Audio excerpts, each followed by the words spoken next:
eterna por meio de Jesus Cristo, para o louvor da sua gloriosa graça. Outros são deixados agir em seus pecados para a sua justa condenação, para o louvor de sua gloriosa justiça. Tá muito claro aqui, não precisa, acho que, nem de explicação. Está muito bem resumido, muito clara essa doutrina aqui no capítulo 3, sobre os decretos de Deus, que faz paralelo com ali os predestinados, que é a menção que faz ali do nosso artigo que nós estamos vendo hoje. Deus, em sua vontade soberana, predestinou alguns para a vida eterna, e outros para o fogo eterno, não com base em mérito pessoal, mas incondicionalmente. É por isso que a gente tem o ponto da eleição incondicional. Nós somos chamados, nós somos predestinados, nós somos eleitos, apesar de nós, sem nenhuma condição, sem nenhum requisito em nós, mas somente com base na livre e soberana vontade de Deus. Essa é a doutrina bíblica da predestinação, da eleição incondicional. Para que a gente veja isso mais claramente, para que isso não fique só na confissão, nós vamos ler as próprias referências bíblicas. Vamos ler algumas das primeiras referências bíblicas aí. Romanos 8:30 diz o seguinte: e aos que predestinou, a esses também chamou. E aos que chamou, a esses também justificou. E aos que justificou, a esses também glorificou. Então, a palavra de Deus fazendo menção a isso, mais uma vez, a essa doutrina. Efésios 1, de 10 a 11. De fazer convergir nele, na dispensação da plenitude dos tempos, todas as coisas, tanto as do céu como as da terra. Nele, digo, no qual também fomos feitos herança, predestinados segundo o propósito daquele que faz todas as coisas conforme o conselho da sua vontade. Acho que não tem capítulo da Bíblia, né, mais rico para falar sobre esse assunto como Efésios 1. E a gente tem uma série aqui, o pastor Itamar fez uma série de estudos no capítulo 1 da carta de Paulo aos Efésios, que é muito bom, a gente pôde aprender muito, e nada do que a gente falar aqui vai ser suficiente, nem temos tempo suficiente para falar somente dessa doutrina, mas você pode trazer isso à memória, indo lá no canal da igreja também para assistir essa série, porque é muito bom. Tá? A gente tem muito a aprender aqui, só estudando esse capítulo 1 de Efésios. Se a gente só estudar esse capítulo 1, nós já vamos aprender muita coisa. Mais um texto para mostrar que não é coisa da confissão, é coisa da Bíblia. A confissão tira da Bíblia. Vamos lá. 2 Tessalonicenses 2, de 13 a 14. Entretanto, devemos sempre dar graças a Deus por vós, irmãos, amados pelo Senhor, porque Deus vos escolheu desde o princípio para a salvação, pela santificação do Espírito e fé na verdade, para o que também vos chamou mediante o nosso Evangelho, para alcançardes a glória de nosso Senhor Jesus Cristo. Então, a gente vê aqui em todos esses textos, e a gente poderia continuar, tem um videozinho do engraçado Teologia Saudável, que ele faz assim, uma pessoa manda uma pergunta no Instagram, né? Mas tem base bíblica para o calvinismo? Ele coloca um meme, eu não sei quantos já viram, de um professor que fica apontando assim para o quadro, olha aqui, olha lá, olha aqui, olha lá. E ele coloca assim, acho que daria para encher todo o quadro do slide, sabe, de referências bíblicas. Não são nem os textos aqui descritos, são só o endereço mesmo. Aí você fala assim, não tem base bíblica? Olha só, e aí ele fica toda hora apontando, olha aqui, olha lá, um professor. Então, é bem isso. Tem muita base bíblica. A nossa palavra de Deus demonstra claramente, através de milhares de referências bíblicas, a doutrina bíblica da predestinação, da eleição. É só a gente estudar, e estudar com honestidade, com afinco. Mas vamos lá, a nossa confissão não para nisso. E, mais uma vez, a gente vai fazer referência à vontade soberana do nosso Deus, porque esse é o foco. É nisso que se baseia muito da doutrina do calvinismo. A ênfase em que Deus é soberano e no real conhecimento de quem é Deus. O texto da confissão, ele continua dizendo, ele não diz somente aqueles a quem Deus predestinou para a vida, mas diz, a ele apraz, em seu determinado tempo determinado e aceitável, chamar eficazmente. Então, a ele apraz. Como assim a ele apraz? Ele se agrada disso. Aqui, novamente, nós vemos a ênfase no conselho da perfeita vontade de Deus, em seu tempo determinado e aceitável. Então, mais uma vez, mostrando o decreto de Deus. É por isso que a gente vê como que é bíblico todos esses textos aqui da confissão, porque eles estão todos amarrados. A gente está falando aqui sobre o chamado eficaz, mas temos milhares de paralelos à lição que a gente fez sobre os decretos de Deus. Por quê? Porque na Bíblia isso está tudo junto, então não tem como a gente separar aqui. A gente vai, queira ou não, fazer essa ligação. Tem tudo isso, e é aí que a gente vê quão rico é esse material que a gente está estudando. Por quê? Porque ele se embasa na Bíblia. Então, a ele apraz. O nosso Deus se agradou de fazer isso, de nos chamar no devido tempo, no tempo determinado e aceitável. E a gente vai parar um pouquinho mais aqui, porque o nosso tema é o chamado eficaz. Bom, a palavra de Deus nos diz isso, que o Senhor decretou todas as coisas. Nesse belo texto que a gente tem na mente e que a gente se lembra muito quando o Senhor envia uma nova vida, quando o Senhor presenteia uma família com uma nova vida. Os teus olhos me viram, a substância ainda informe, e no teu livro foram escritos todos os meus dias, cada um deles escrito e determinado, quando nenhum deles havia ainda. O Senhor já decretou toda a nossa história, toda a história da humanidade. Ele tem todo o poder e todo o controle nas suas mãos. E isso deve trazer confiança e consolo ao nosso coração. Nós não estamos jogados ao léu, nós não estamos sujeitos à obra do acaso. Nós estamos na mão de um Deus que é todo-poderoso, que nos formou e que caminha conosco, e que decretou todas as coisas, que tem o controle sobre tudo. O Senhor escolhe e Ele chama para si os seus no tempo em que Ele mesmo determinou. Porque se Ele determinou cada um dos nossos dias, Ele determinou também o dia em que Ele nos chama das trevas para a sua luz. Mas a questão é que Ele não só chama, mas Ele faz isso de maneira eficaz, como a gente viu aqui no texto da confissão. Mas aí você pode perguntar, mas o que é isso? Chamado eficaz. O que será que isso significa? Aí a gente tem que separar as duas palavras, né? Chamado eficaz. Chamado, a gente já sabe o que é. Eficaz é algo que é efetivo, pleno, algo que realmente funciona, algo perfeito. E é esse chamado perfeito, é esse chamado que se faz efetivo que nós vamos estudar aqui hoje.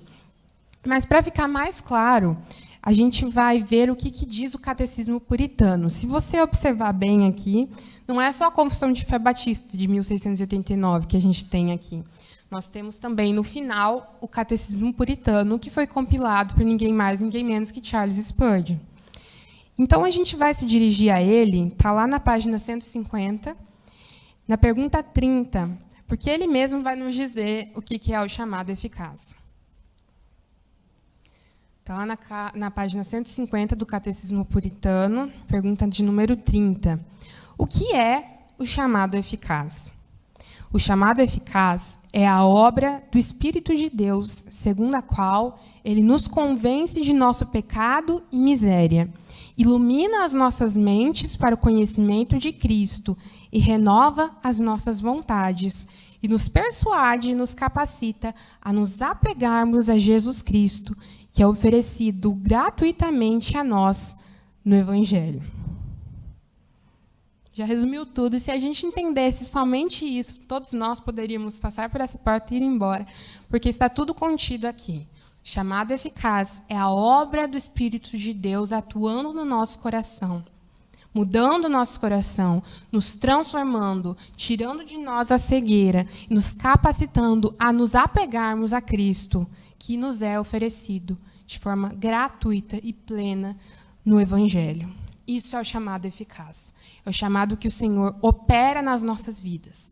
E mais à frente nós vamos entender a diferença do chamado eficaz e outras formas de chamado. Mas isso a gente vai ver mais à frente. Ele é nada mais do que o chamado geral, aí a gente já está fazendo uma certa distinção, ou o convite do Evangelho sendo efetivado, atuando de forma plena em nós, se fazendo eficaz. Por meio do quê? Por meio da obra do Espírito Santo nos nossos corações. Existe um chamado que é geral, todos são chamados pelo Senhor por meio do Evangelho, o Evangelho é apresentado a todos, mas nem todos serão capazes de responder a esse chamado, ao chamado que chama a vida eterna. Por quê? Porque o Espírito Santo não atuou nas suas vidas de modo a chamá-los a estar junto ao Pai. O chamado eficaz é a operação do Espírito Santo aplicando esse convite do Evangelho aos nossos corações e fazendo de nós, que estávamos mortos, vivos, para que possamos viver uma vida com Cristo. Esse é o chamado eficaz. E o Joel Bick, nesse livro aqui, no livro Vivendo para a Glória de Deus, ele nos mostra isso de uma maneira muito interessante. Ele diz o seguinte, eu vou pegar aqui para a gente abrir, para a gente ler. Ele diz o seguinte: no entanto, duas chamadas precisam ser distinguidas, e aqui ele vai fazer uma diferenciação ainda maior. Uma exterior, ou geral, que todos ouvem, e pode ser rejeitada. Essa pode ser rejeitada. E uma chamada interior, que Deus estende aos eleitos e sempre resulta em conversão. Na chamada exterior, o evangelho é pregado e a chamada à salvação é estendida a todos que ouvem a mensagem. Deus é solene no que diz respeito a oferecer Cristo a todos os ouvintes. Os cânones de Dort nos mostram que essa chamada da parte de Deus é autêntica e sincera. Todos os homens, sem distinção, são convidados a vir e beber livremente da água da vida em Cristo Jesus. Perdão e salvação são prometidos a todos os que se arrependerem e crerem. Contudo, essa chamada exterior para todas as pessoas será resistida, porque senão a gente não teria o inferno, por exemplo. Não trará pecadores a Cristo, porque os homens estão, por natureza, mortos em delitos e pecados e escravizados ao diabo. Intelectualmente, eles não entendem o Evangelho. No aspecto do comportamento, recusam fazer o bem. Quanto à sua vontade, não se submeterão a Deus. E em suas afeições estão alienados de Deus. Eles são por si mesmos incapazes e indispostos de abandonar seu estado de condenação, depravação e impiedade para vir a Cristo. John Benton disse: dentro de cada pecador existe uma forte antipatia para com a santidade de Deus, e a poderosa atração do pecado impede-o de se tornar discípulo de Cristo. Consequentemente, o pecador não regenerado não responderá à chamada do Evangelho, e ele a rejeitará, detendo a verdade pela injustiça, como a gente vê lá em Romanos, capítulo 1. Não importa quão persuasivo seja o pregador, ainda que seja o próprio Cristo. Né? A gente vê Judas, discípulo do Mestre, que foi condenado. Quão solene seja a sua mensagem, pecadores cegos, surdos e rebeldes não se submeterão a Cristo como Senhor e não olharão somente para Ele em busca de salvação. B.B. Warfield escreveu: se o Evangelho tem de ser recebido pela vontade de homens pecadores e não houver nenhuma obra de fora e do alto, quem será salvo? Ninguém. Que não está em nós esse poder de salvação. Se eu preciso ser mudado, algo tem de apoderar-se de mim e mudar-me.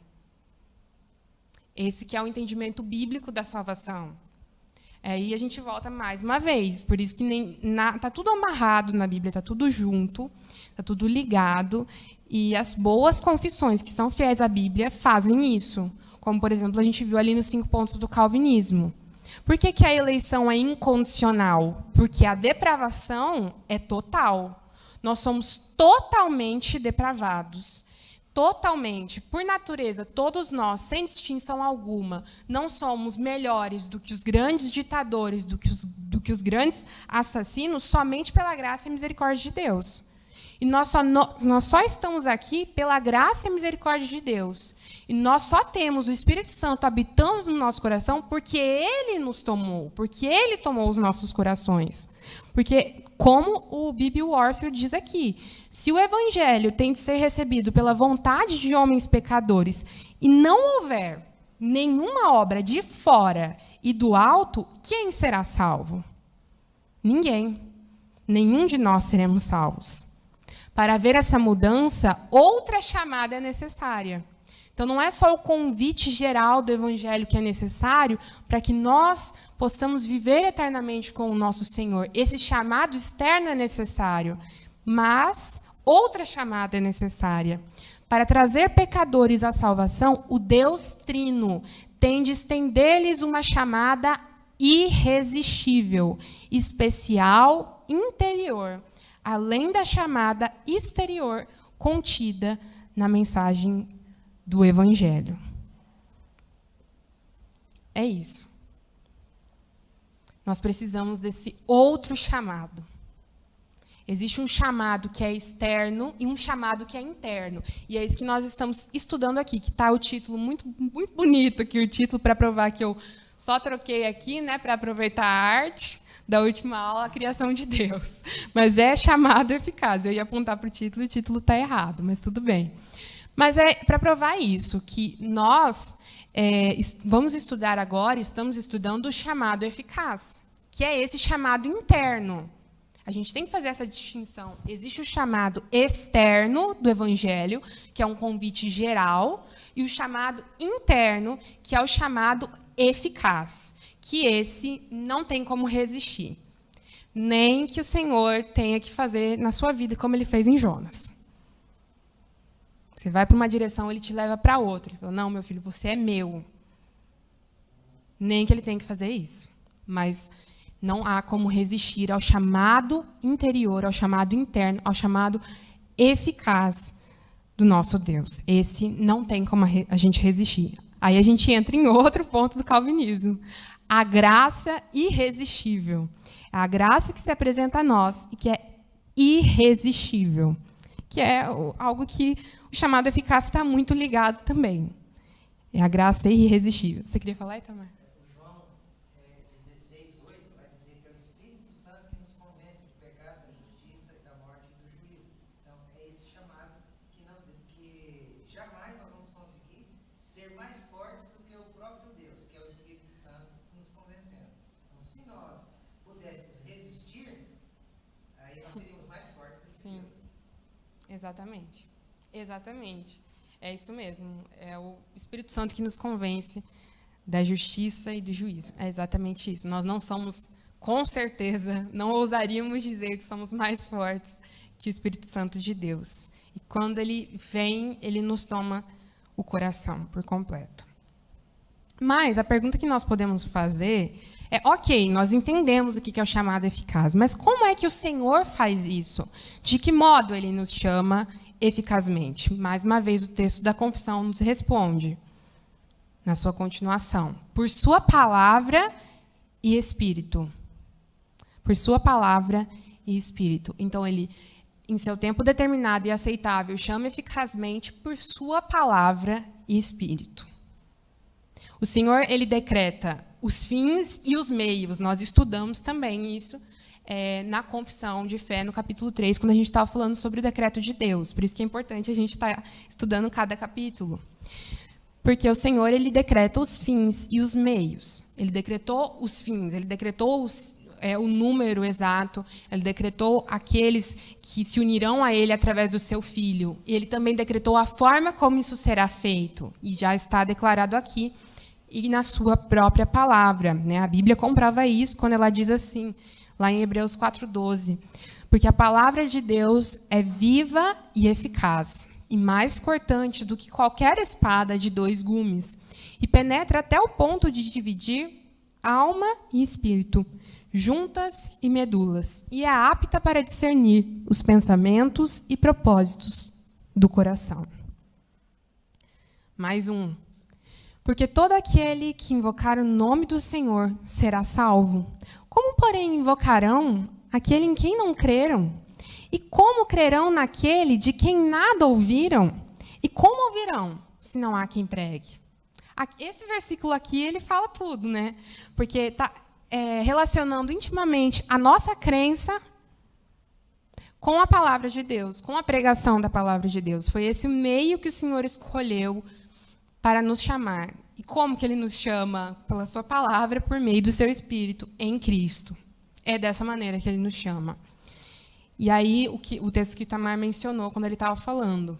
Mas eu vos digo a verdade, convém-vos que eu vá. Porque se eu não for, o Consolador, né, o Espírito Santo de Deus, não virá para vós outros. Se, porém, eu for, eu vos enviarei.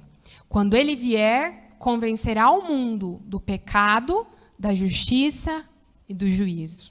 Então, o Senhor nos salva através da pregação da sua palavra, que é viva e eficaz, e o Espírito Santo nos convence. Ele é aquele que nos convence. Convence o homem do pecado, da justiça e do juízo. E tudo isso por meio da obra de Cristo na cruz, da sua ressurreição. Então, a gente vê quão maravilhoso é a gente poder contemplar toda a palavra de Deus casando mesmo. A gente poder ver todo o plano de salvação do Senhor e poder estudá-lo através da sua palavra e poder compreender as maravilhas da sua graça. É muito bom a gente fazer isso.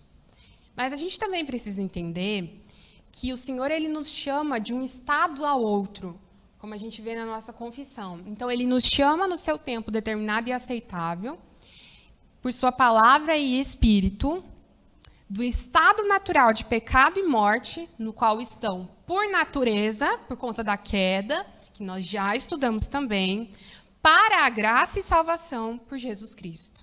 Então, nós não somos chamados somente em um tempo determinado, nós não somos chamados somente de maneira eficaz, mas nós somos chamados de toda essa maneira, de um estado para o outro, da morte para a vida. E se você parar para pensar, tem uma repetição aqui, existe uma dupla ênfase, porque olha só, ele fala do estado natural de pecado e morte, estado natural no qual eles estão por natureza. Para dizer assim, vocês realmente são pecadores e naturalmente vocês não são capazes de vir a Cristo. Então aqui tem uma dupla ênfase, estado natural de pecado no qual eles estão por natureza. Então, nós realmente fomos completamente afetados pela queda no pecado. E, portanto, nós não temos condições de ir a Deus e responder ao seu chamado, a não ser que o Espírito Santo de Deus intervenha e nos chame eficazmente. Não tem como. É somente em Cristo e por meio da sua graça que opera em nós e flui do seu sacrifício no madeiro que nós podemos ser transformados e tornados aptos para atender ao chamado do Evangelho.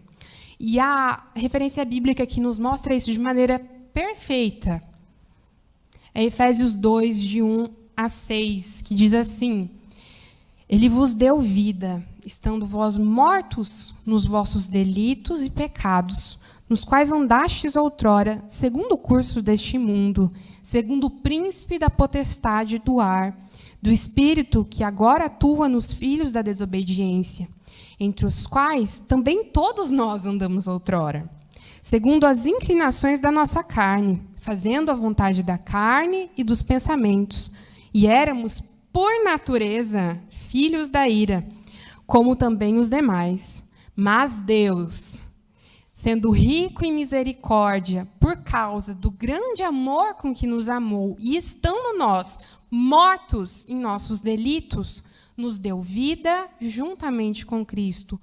pela graça sois salvos, e juntamente com ele nos ressuscitou e nos fez assentar nos lugares celestiais em Cristo Jesus.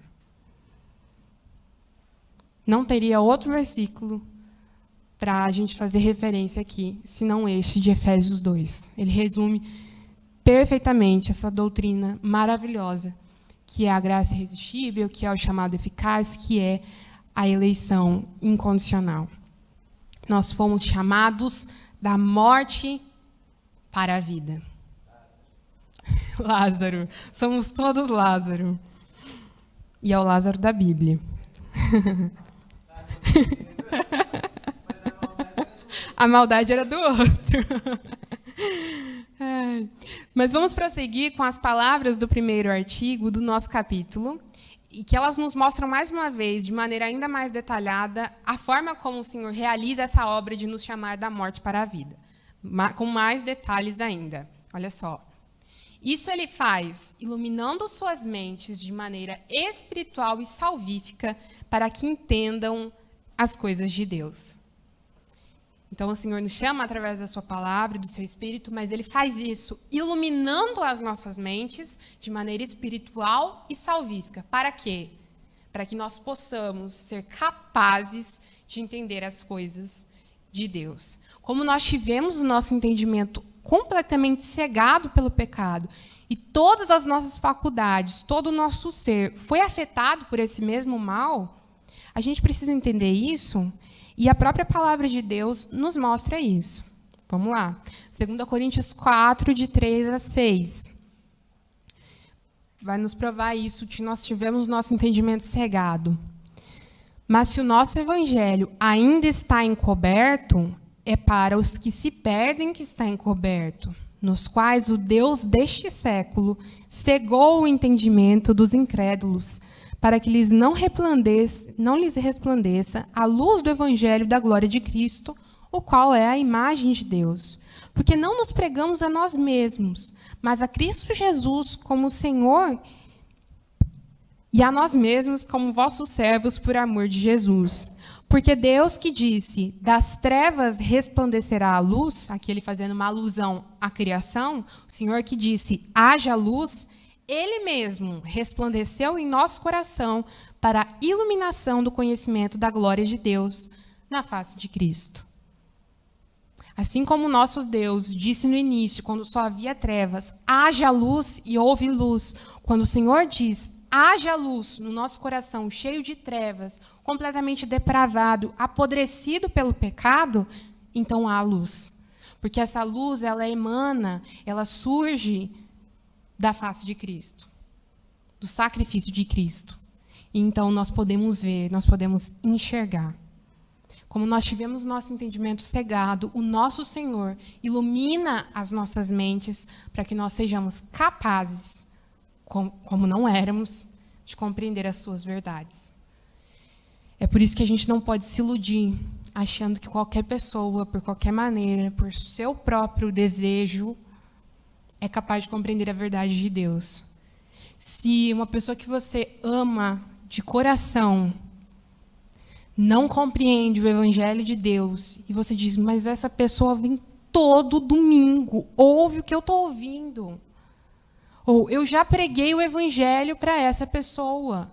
Como essa pessoa que já ouviu o evangelho continua aprisionada nessa religiosidade falsa? Só existe uma resposta que a Bíblia nos dá. O seu entendimento não foi aberto.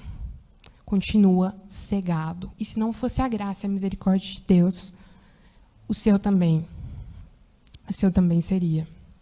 Você também estaria da mesma forma. Então, é difícil, é muito triste. Como nós nos entristecemos de ver milhares de pessoas cegas, por não conhecerem a verdade. É muito triste, mas a gente não pode exigir algo que a pessoa não é capaz. Ela não é capaz. Nós só podemos ter a capacidade de compreender o evangelho quando o Espírito Santo de Deus vem e abre a nossa mente. É só assim. E por isso a gente vai parar de pregar? Não, é o Espírito Santo que faz a obra. Não, mas o Senhor decreta os fins e os meios.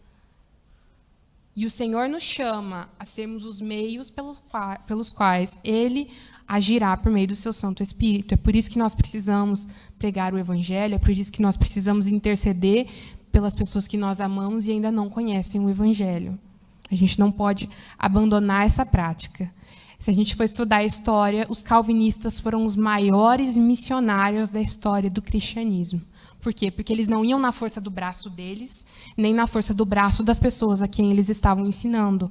Eles iam na força do braço do Deus que é soberano, do Deus que abre as mentes e os corações. Então, eles faziam a sua parte com confiança de que Deus iria operar, se assim Ele quisesse. Essa é a confiança que nós precisamos ter. Mas Ele ainda opera tirando-lhes o coração de pedra e dando-lhes um coração de carne. Não é só o nosso entendimento que precisa ser aberto, é o nosso coração que precisa ser transformado. Nós precisamos de um transplante mesmo. E como que a gente vê isso? Será que é só aqui que está isso? Não. Vamos lá para Ezequiel. Ezequiel 36, 26 diz o seguinte: eu lhes darei um coração novo e porei dentro de vocês um espírito novo. Tirarei de vocês o coração de pedra e lhes darei um coração de carne. Deuteronômio 36. O Senhor, seu Deus, circuncidará o coração de vocês e o coração dos seus descendentes, para que vocês amem o Senhor, seu Deus, de todo o coração e de toda a alma, para que vocês tenham vida. Então, olha só a relação que ele está colocando aqui. Aqui ele tem uma referência às próprias alianças de Deus, tanto a antiga como a nova. Na antiga aliança, a gente tem a circuncisão, e na nova aliança, nós temos o novo nascimento. Não temos somente a questão externa, mas o Senhor realmente vai operar nos nossos corações. E é isso que ele está chamando a atenção. Vocês se firmam tanto nos atos externos, mas eu vou circuncidar o coração de vocês. É o coração de vocês que eu quero. Não importa se todos vocês são circuncisos, circuncidados ao 8º dia, isso não me interessa. Não que isso não seja importante, porque isso tem sua importância. Mas o principal é que o coração de vocês seja circuncidado. E eu farei isso em vocês. Eu circuncidarei o coração de vocês e dos seus descendentes. Para quê? E olha só a relação que ele faz aqui. Eu darei essa nova vida a vocês, transformarei o coração de vocês para que vocês amem o Senhor. Porque se eu não fizer isso, vocês não serão capazes de amar ao Senhor. De todo o coração e de toda a sua alma. Para que vocês tenham vida. Então, a gente tem que prestar atenção em todos esses detalhes. Em todos esses detalhes. E a confissão continua, né? Renovando as suas vontades e, por sua onipotência, predispostos para o bem. Então, ele transforma todo o nosso ser interior e ele nos inclina para a posição contrária à nossa natureza degenerada. O bem. Ele nos inclina para essa posição que é completamente oposta às nossas próprias inclinações. Por conta do pecado, nós somos inclinados naturalmente ao mal. E o que o Senhor faz é mudar essas inclinações no nosso coração. Esse eu já li. Não coloquei, mas eu vou ler, eu não coloquei aqui. Não, é só esse versículo mesmo, estou enganada. Mas é basicamente isso, é essa operação, é essa transformação que o Espírito Santo faz em nós, nos atraindo a Cristo, transformando o nosso interior. E o texto da confissão continua. Ele não só opera todas essas transformações em nós, mas atraindo-os irresistivelmente para Cristo. No entanto, eles vêm a Cristo muito livremente, sendo para isso feitos dispostos pela sua graça. Então, a gente tem essa ideia, né, de que, como é o Senhor que vai agir em nós, que Ele é o agente e nós somos pacientes nesse caso, nós somos passivos, então nós seremos como bonecos de ventríloco, nós seremos como robôs operados pelo nosso Deus. Mas não é isso que a palavra de Deus nos diz. E ela nos mostra isso. E é esse versículo que eu estava falando, que na verdade está aqui e não estava lá. Apresentar-se-á voluntariamente o teu povo no dia do teu poder, com santos ornamentos, como o orvalho emergindo da aurora, serão os teus jovens. Salmo 110, 3. Apresentar-se-á voluntariamente. Olha só o que o pastor Joel Bick diz, resumindo muito bem essa ideia, tanto do texto da confissão quanto do texto bíblico. Ao salvar pecadores, o Espírito não anula os processos normais de pensamento e escolha. Ele não aniquila o pecador. Antes, transforma-o.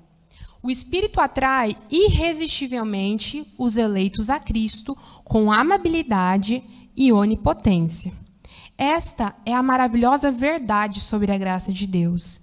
Ele torna a vontade disposta a querê-lo em resposta à sua chamada. Isso equivale ao que os teólogos chamam de chamada eficaz. Isso é a chamada eficaz. É o Senhor nos dispondo, transformando as nossas disposições, que eram contrárias a Ele, e nos dispondo a vir a Cristo. E nos dispondo a compreender o Evangelho. A compreender essa graça. Dispondo a nossa vontade. E a gente poderia até dizer, dispondo a nossa vontade para que a gente escolha, dispondo a nossa vontade para que a gente aceite, mas para que a gente escolha e que a gente aceite, Ele já nos escolheu e já nos aceitou. É só assim. É só dessa maneira. O Espírito nos atrai com sua irresistível graça, nos transformando e nos tornando dispostos e aptos a uma nova vida. O puritano Thomas Watson descreve muito bem a natureza desse chamado, ao defini-lo como, olha só, um chamado doce. Deus não apenas chama, mas cativa. Ele não força, mas conduz. A liberdade da vontade não é removida, mas a sua obstinação é vencida. Apresentar-se-á, e ele cita novamente o texto, voluntariamente o teu povo no dia do teu poder. Após esse chamado, não há mais disputas. A alma prontamente obedece ao chamado de Deus, assim como quando Cristo chamou Zaqueu, ele alegremente o recebeu em seu coração e em sua casa. Então, o chamado de Cristo, o chamado eficaz é doce. Por quê? Porque ele não aniquila o pecador, ele o transforma. Ele não rouba, digamos assim, as nossas vontades, mas ele tira o que estava roubando as nossas vontades, que era o pecado. Ele nos dá a liberdade de uma nova vida. Isso sim é salvação, é verdadeira liberdade. Não é como o Senhor operando vários robôs. Não, é o Senhor libertando cativos e chamando todos eles à sua maravilhosa graça, tirando-lhes a venda para que eles pudessem ver. Para que eles pudessem ver. A gente não diria, né, de uma pessoa que está escravizada, foi sequestrada, está ali amarrada, cativa, e vem uma pessoa e lhe liberta, e aí você diz assim, ninguém diria isso. Mas você perguntou se ele quer isso? Ninguém iria dizer isso.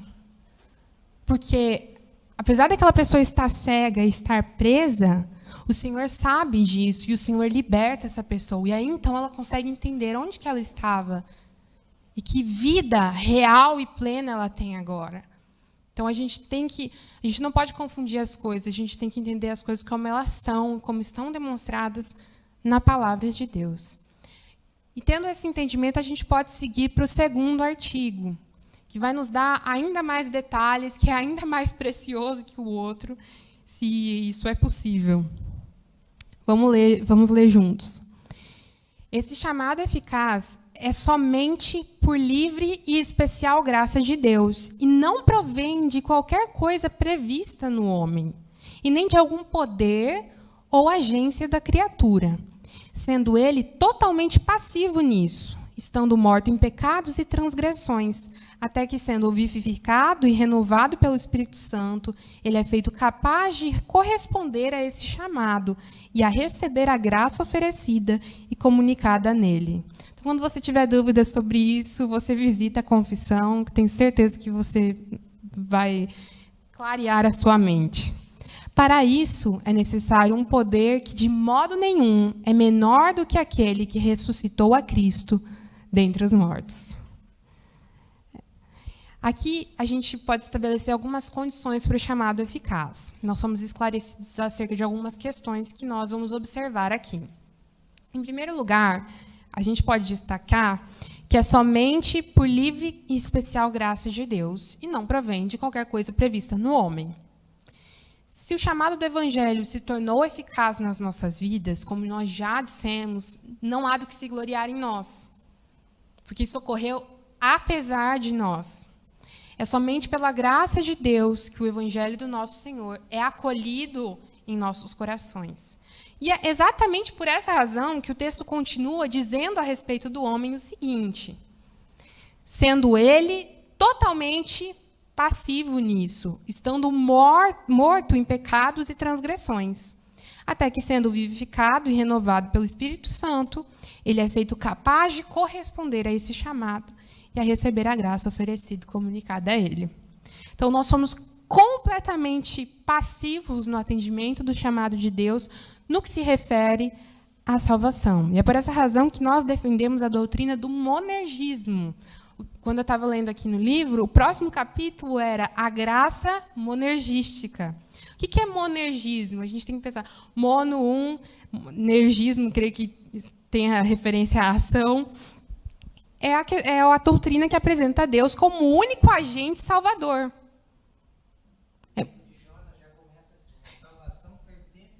Exatamente.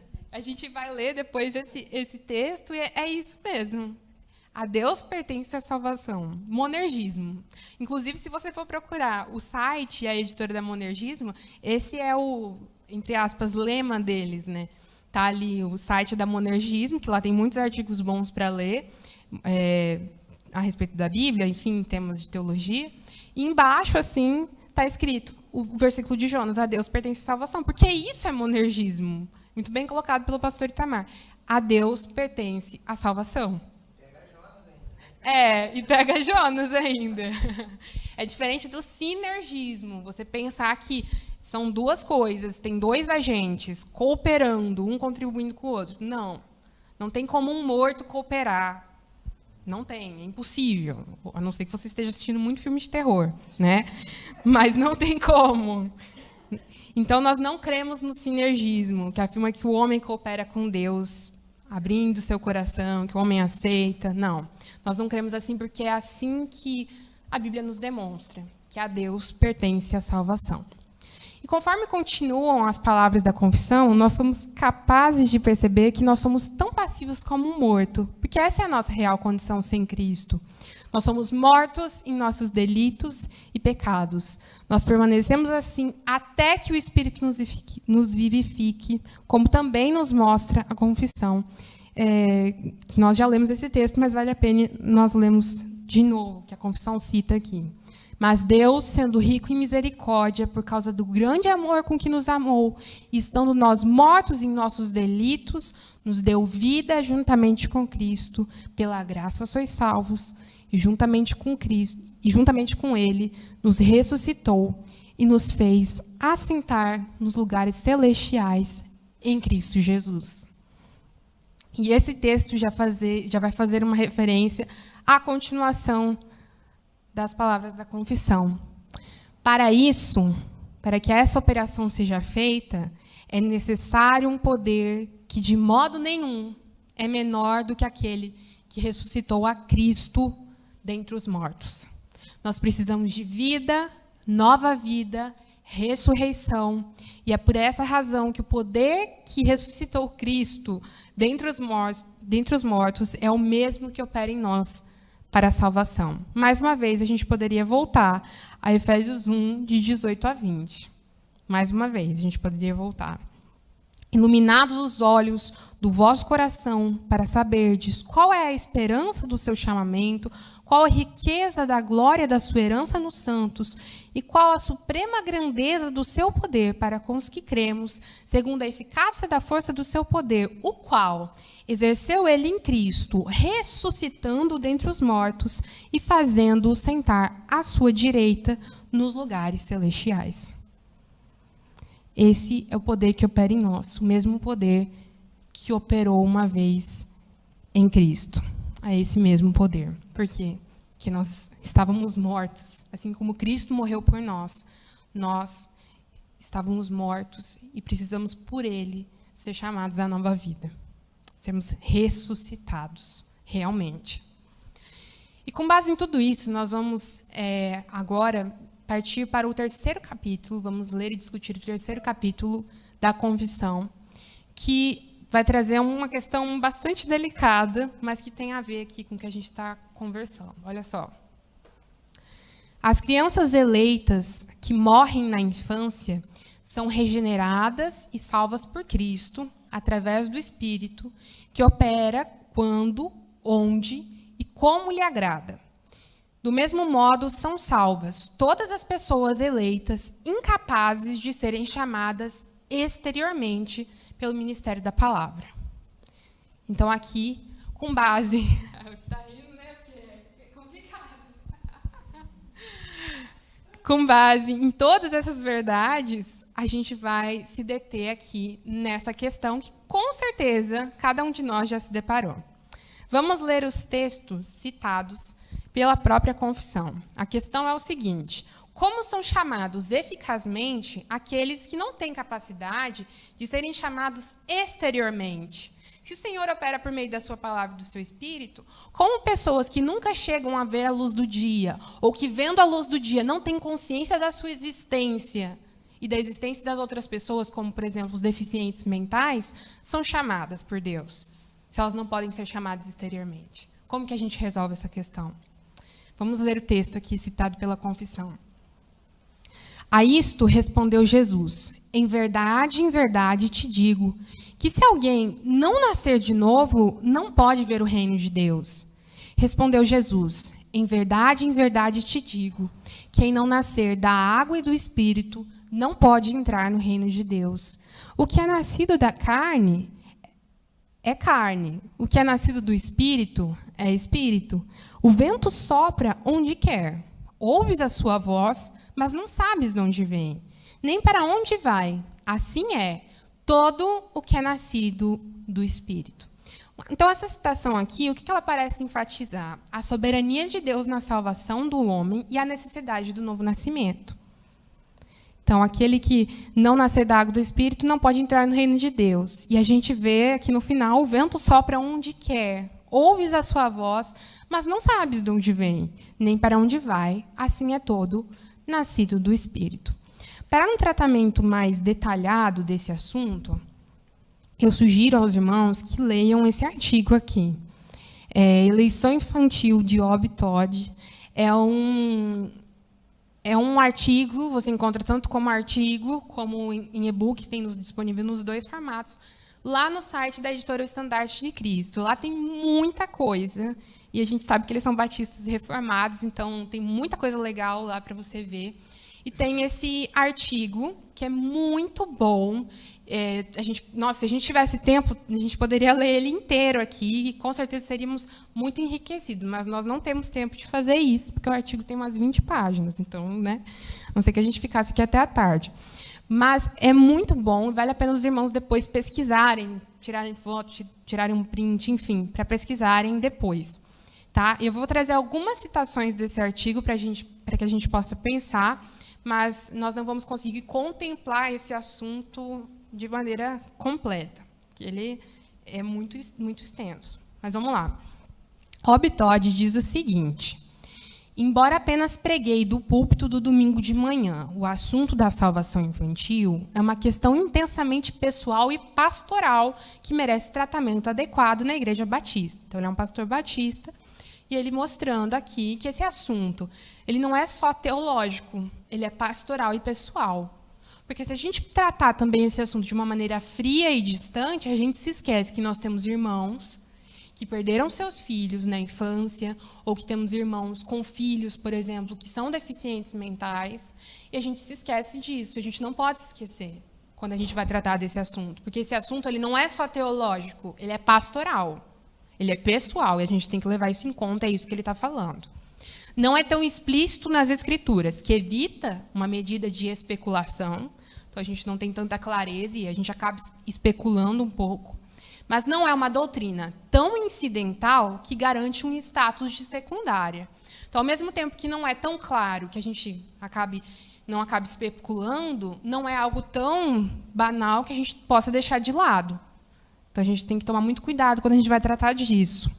Perante a intersecção de grandes doutrinas teológicas, como o pecado original, a gente vai se lembrar quando a gente trata disso, do pecado original, da soteriologia, da doutrina da salvação, e até a cristologia, a doutrina de Cristo, o destino das crianças que perecem exige atenção pastoral pelo que isso representa para as famílias afligidas e para o que se comunica sobre o Deus que adoramos. Então, quando a gente vai tratar a respeito disso, a gente está falando tanto a respeito de quem é Deus, quanto a gente está lidando diretamente com as famílias que passam por isso. Por isso que a gente tem que tomar muito cuidado ao analisar esse tema. Mas é preciso que a gente observe, para que a gente lide com isso, as primeiras palavras da confissão. Se você leu, você deve ter ficado pensando, mas, poxa, como assim? Vamos lá. As crianças eleitas. O que isso significa?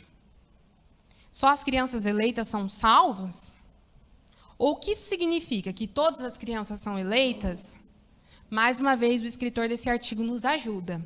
A ideia de crianças eleitas, ele está fazendo realmente um comentário aqui nesse trecho da confissão. A ideia de crianças eleitas nem afirma, nem nega que todos os bebês que morrem na infância são salvos. Em vez disso, conclui tacitamente que, pelo menos, alguns bebês são redimidos. Então, o que ele está querendo dizer aqui? Você pode olhar e dizer assim, crianças eleitas, então só as crianças eleitas que são salvas? Ou você pode olhar e pensar assim, então todas as crianças são eleitas. Você pode olhar por esses dois lados, aí você pode pensar, mas o que a confissão quer dizer? Ela não quer dizer nenhuma das coisas. Ela não bate o martelo, ela não define, ela só apresenta. Ela fala, as crianças eleitas. Algumas crianças são salvas. Se você acredita que são todas ou que são algumas, aí é uma discussão para você fazer depois. Mas a confissão de fé não está definindo o que é ou o que não é. É isso que a gente precisa entender, para a gente não também confundir e dizer que a confissão afirma uma coisa que ela não está afirmando, que ela não está deixando isso claro aqui. Mas o texto ele não diz somente isso. Vamos lá. As crianças eleitas que morrem na infância são regeneradas. Deixa eu ver se eu marquei aqui. Não marquei. As crianças eleitas são regeneradas e salvas por Cristo através do Espírito. Então, a gente não pode se focar tanto só nas crianças eleitas. A gente tem que pensar que elas são regeneradas e salvas por Cristo através do Espírito.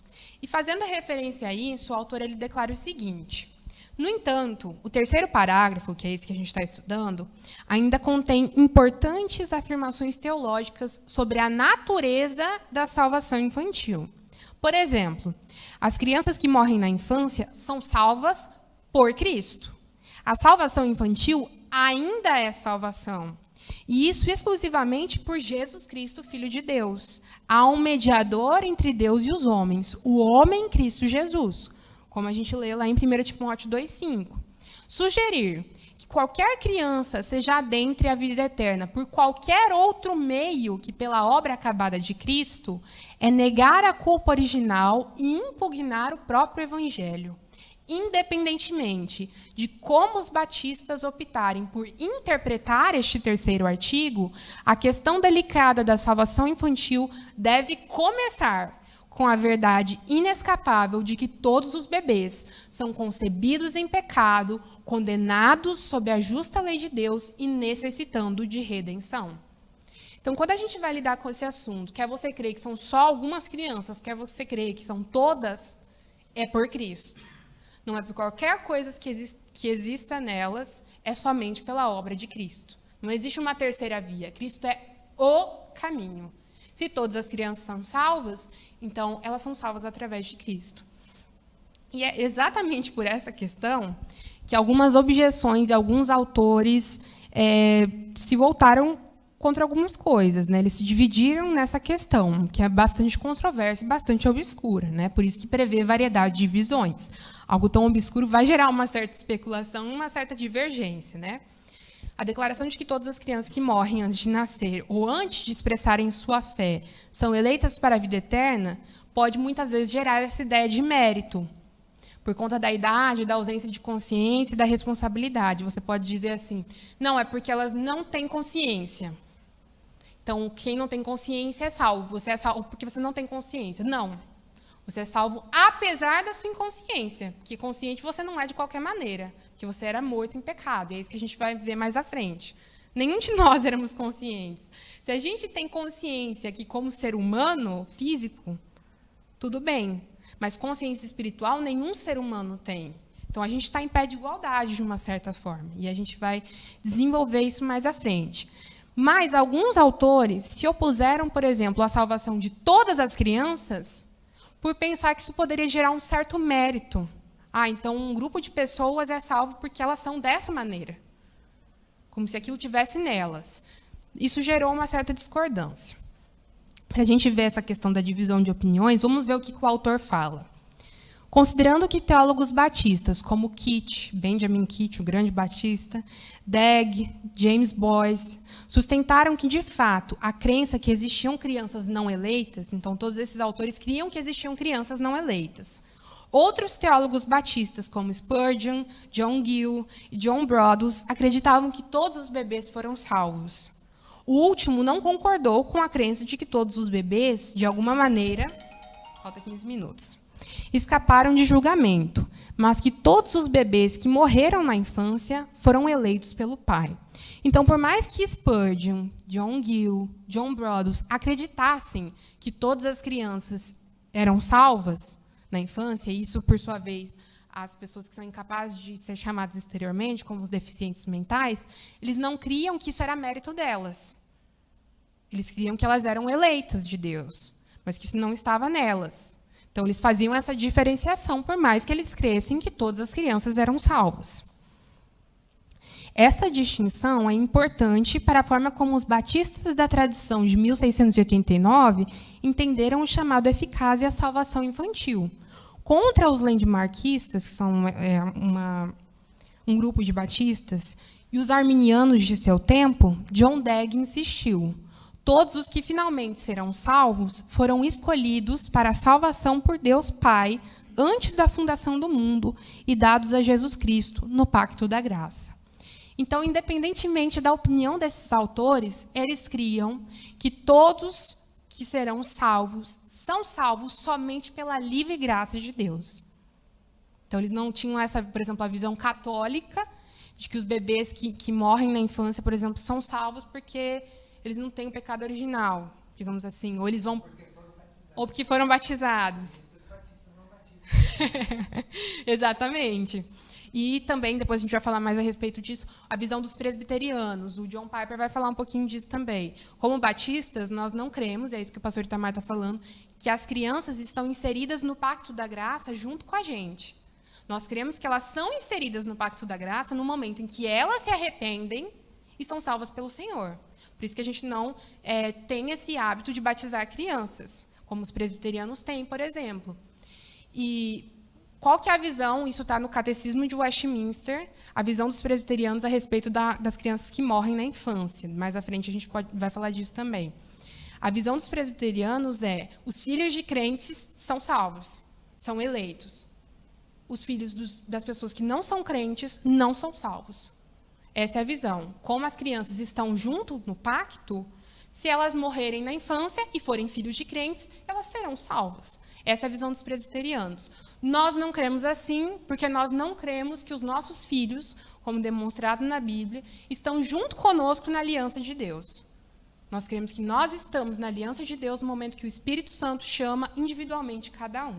Tá? Isso o John Piper, no vídeo que eu vou passar, vai falar também. Então, existia essa divergência, né, de opiniões. E, como a gente já falou, A gente precisa levar tudo isso em consideração. Então, para fechar essa questão, eu vou colocar ali o vídeo que a gente vai assistir do John Piper. Deixa eu ver se está aqui, peraí. Está aqui. What happens to infants who die? Peraí, que não era...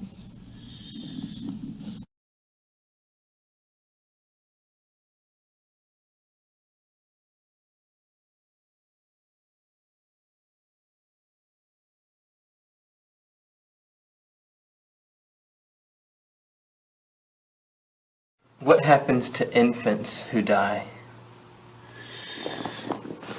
I think they're all saved. The reason I think that is in other words, I don't buy the principle of covenant life that says children born into covenant families are secure and children born into not covenant families aren't. I don't go there. My reason for thinking they're all saved is because of the principle in Romans 1 where Paul argues that all people know God and they are without excuse because they do not honor him or glorify him as God. And his argument is that they are without excuse because they know things. As though accountability in the presence of God at the last judgment will be based at least partly on whether they had access to necessary knowledge. And God says they've all got access to knowledge because they can look at the things that he has made and they see his power and deity, and they suppress that knowledge instead of submitting to it, and therefore they're all condemned. So I asked the question, okay, is the principle being raised there that if you don't have access to the knowledge that causes you to be held accountable, therefore you would not be accountable? And I think that's the case, and I think babies and imbeciles, that is, those with profound mental disabilities, don't have access to the knowledge that they will be called to account for, and therefore somehow, in some way, God, through Christ, covers these people. So that's in a nutshell why I think all children who die in infancy are elect, and that they will be, through Jesus Christ, saved in ways that I may not know how, as God honors this principle of accountability.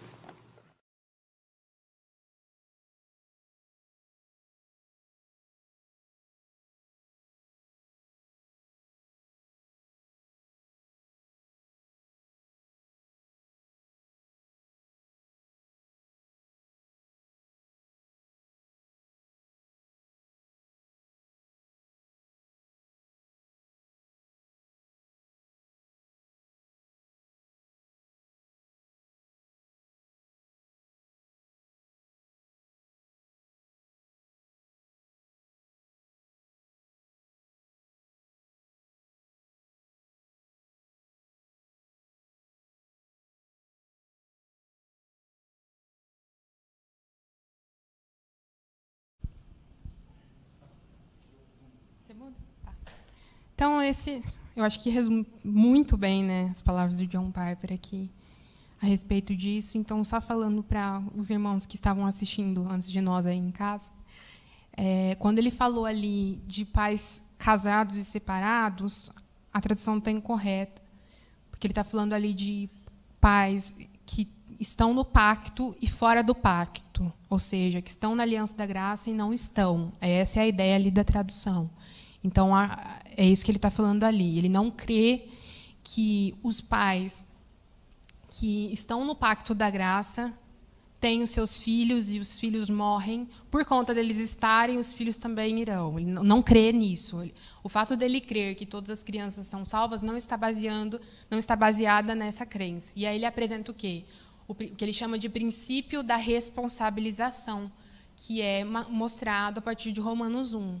Se nós seremos julgados pelo conhecimento que nós tivemos de Deus, então ele usa essa ideia como uma base para a crença de que crianças que morrem na infância, ou que morrem antes mesmo de nascer, e deficientes mentais, serão salvos porque eles não tiveram esse conhecimento.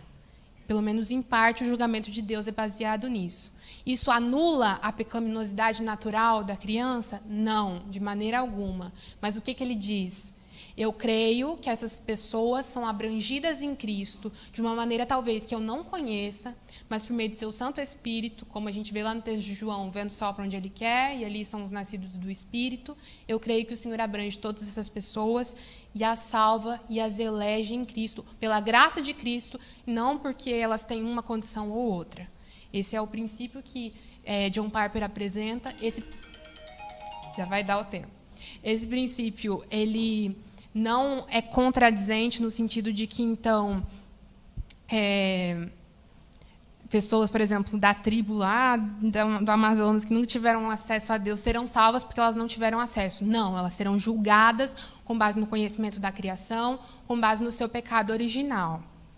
E as crianças, que a gente, como todos nós, passaremos pelo julgamento, mas quem está em Cristo, e a crença dele de que essas crianças estão em Cristo, porque não tiveram acesso ao conhecimento de Deus, serão salvas somente pela graça do Senhor.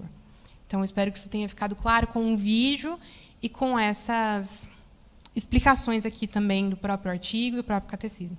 Por isso nós devemos pregar para as nossas crianças. Porque Timóteo foi alcançado ainda na infância. Sim. Então, fica bem claro essa ideia de que a criança, na idade da razão, que é essa consciência de Romanos capítulo 1, ela pode ser salva ou se perder. Sim.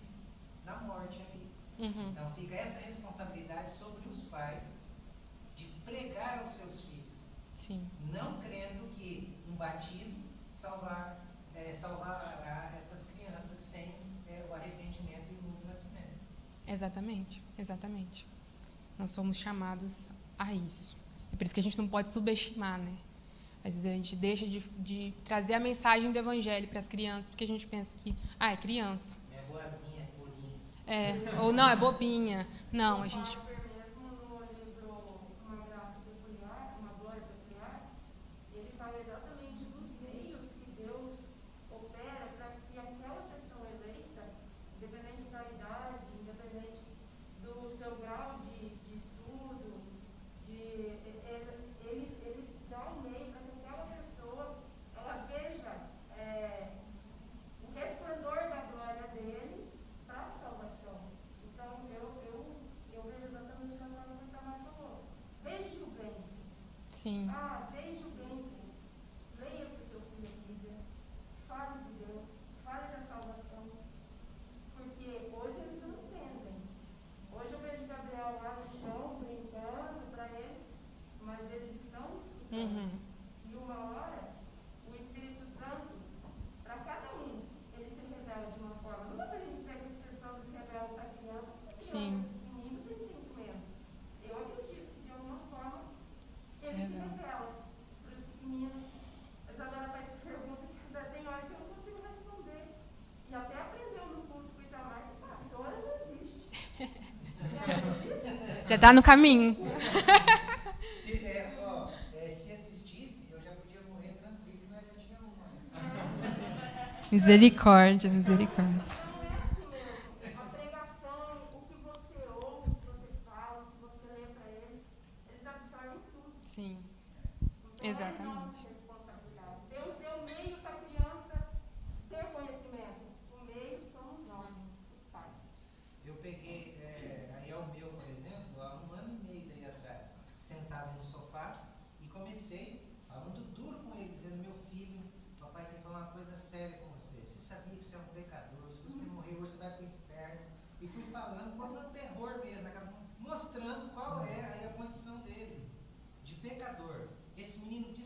no choro. Papai, o que eu preciso fazer? Filho, você precisa se arrepender, você precisa entregar seu coração para Cristo. Vamos orar junto com o papai, vamos, orou. Aquele negócio assim, sabe, de você ver depois ele abraçar e ele falar assim, papai, muito obrigado. Hoje, então, Jesus está no meu coração.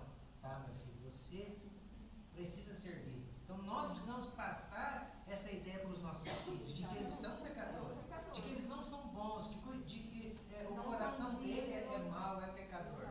E a gente fica com essa ideia de ficar passando a mão, que é bonzinho, que é bonzinho. Tem que tocar o terror mesmo. Sim. Mostrar para ele que ele é. E se a gente se baseia nesse princípio, Porque é sem justiça no coração da criança, lá que não quer. sim. Então, quanto mais cedo você usar a disciplina com a criança, mais cedo você, como é que fala?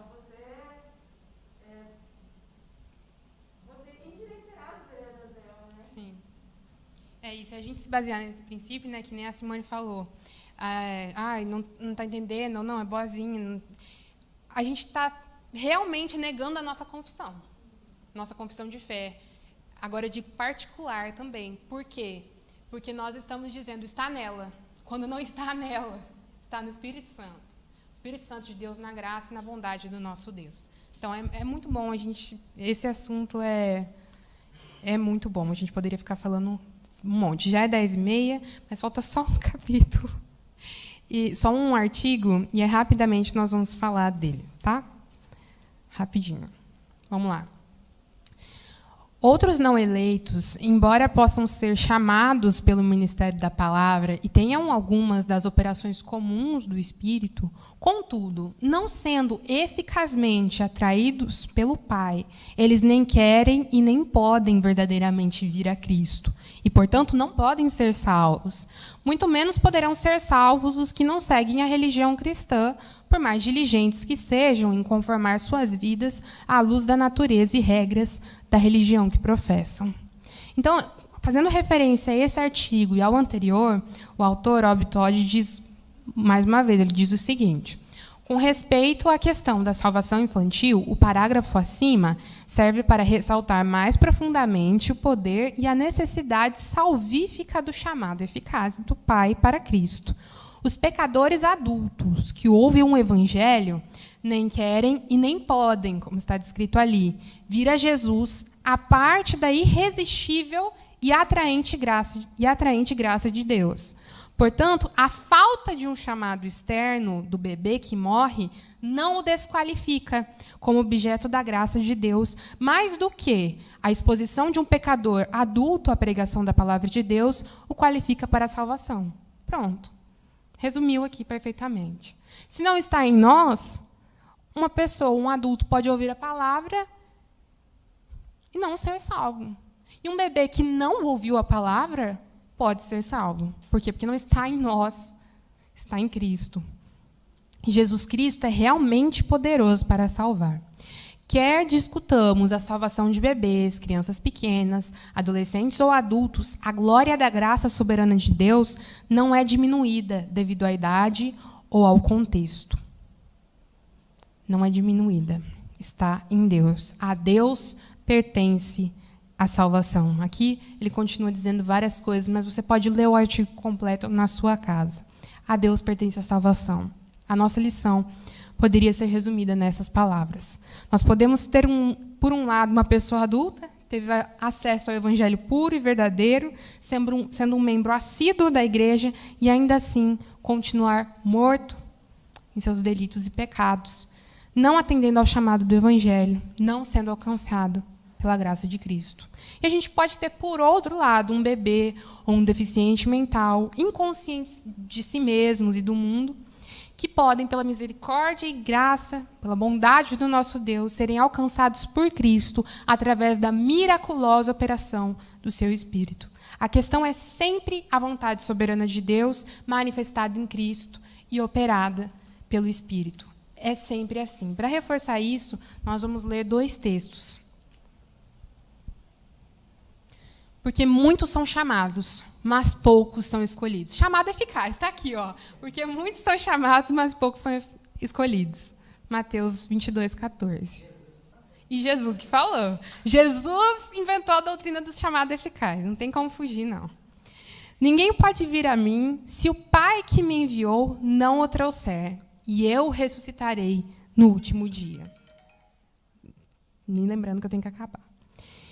Está escrito nos profetas, e serão todos ensinados por Deus. Portanto, todo aquele que da parte do Pai tem ouvido e aprendido, esse vem a mim.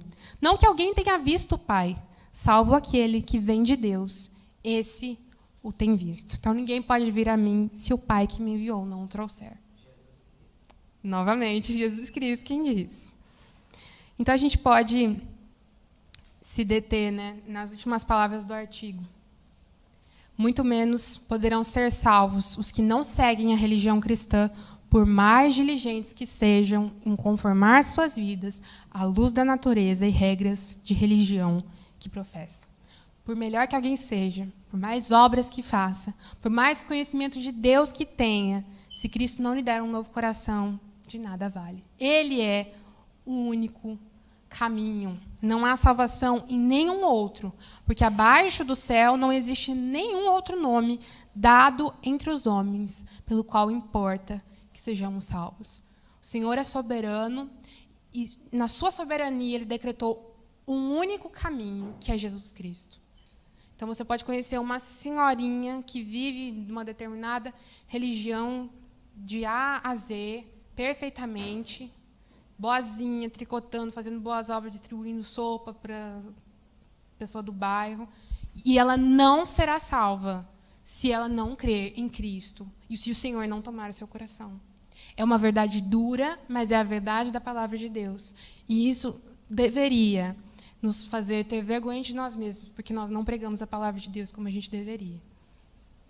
É isso que isso deveria causar nos nossos corações. Vamos orar, então. Vamos ficar de pé. Vamos orar ao nosso Deus, clamando a sua graça, a sua misericórdia e agradecendo a Ele. Senhor nosso Deus, nós te damos graças porque estamos aqui, porque pudemos ouvir, Senhor, as verdades tão preciosas da Tua palavra, termos os nossos corações e as nossas mentes ensinados pelo Senhor através da Tua santa palavra, Senhor. Ah, meu Deus, tem compaixão de nós. O Senhor teve misericórdia de alguns de nós e nos chamou eficazmente, tomou os nossos corações, tomou as nossas mentes. E nós te agradecemos por isso, Senhor. Podemos te agradecer porque não pertence a nós essa glória. Não depende de nós, mas depende somente de Ti. Senhor, traz aos nossos corações o desejo, Pai, a confiança de que está em Ti o poder da salvação e o desejo, Senhor, de falar da Tua santa palavra, falar desse precioso evangelho, crendo que só o Teu Santo Espírito pode mudar mentes e corações, Senhor. Nós vamos na força do Senhor, ó Pai, nos ajuda a fazer isso. A pregarmos o Teu evangelho na Tua força, Pai, na força do Teu Santo Espírito. Venha tomar os corações como o Senhor tomou os nossos, daqueles que nós amamos e que continuam mortos nos seus pecados. Tenha misericórdia, Senhor, das nossas vidas e da vida das nossas famílias, Senhor. Senhor, conforta o coração daqueles que perderam seus filhos na infância, Senhor, daqueles também que conhecem pessoas ou que seus próprios filhos são deficientes mentais, Senhor. Que o Senhor venha lhes dar, Senhor, a confiança, Senhor, de que eles estão com o Senhor, ó Pai. De que o Senhor há de agir poderosamente por meio do Teu Santo Espírito, Senhor. Ajuda-nos também, Senhor, a nos empenharmos com nossas crianças, Pai, para que cedo elas venham Te conhecer, não por uma condição delas, não pela nossa, mas porque o Senhor é poderoso e age, Pai, apesar de nós. Te agradecemos, Pai, pelo Teu poder, pela Tua misericórdia, pela Tua graça, Senhor. Desperta os nossos corações. Não deixe com que a semente seja roubada, Senhor, mas que possa germinar, Senhor, mas que nós possamos realmente, Senhor, refletir, Senhor, para que nós possamos ruminar toda essa palavra ao longo dessa semana, Senhor, e que o Teu Espírito Santo venha a trazer tudo isso ao nosso coração. Pedimos que o Teu Espírito Santo opere nas nossas vidas e nos fortaleça, Senhor. É o nosso pedido, Senhor, consciência da Tua graça, gratos porque o Senhor nos salvou. No nome santo do Senhor Jesus. Amém. Amém. Um bom domingo a todos. Nós nos vemos novamente no culto à noite.